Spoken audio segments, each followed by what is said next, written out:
Shalom segenap umat Paroki Kristus Raja Andalas yang terkasih.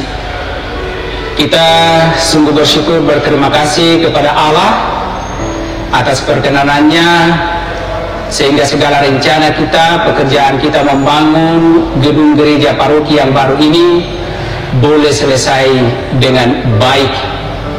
Kita bersyukur kepada Allah karena sia-sialah para tukang membangun kalau bukan Allah yang membangun. Mari dengan gedung yang baru ini kita bersama-sama kembali menggunakannya, memuji memuliakan Allah, meneguhkan iman kita, dan semoga darinya kita juga senantiasa beroleh berkat-berkatnya untuk kehidupan kita masing-masing, baik dalam keluarga kita, dalam gereja kita, dalam kehidupan bermasyarakat.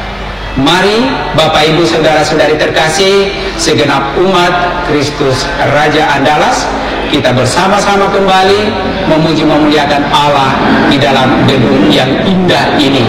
Semoga dengannya kita semakin juga membuat hidup kita indah, megah seperti gedung yang telah kita bangun ini, agar Kristus Sang Raja kita sungguh-sungguh hadir dan merajai kita semua dalam kehidupan kita. Mari, Shalom.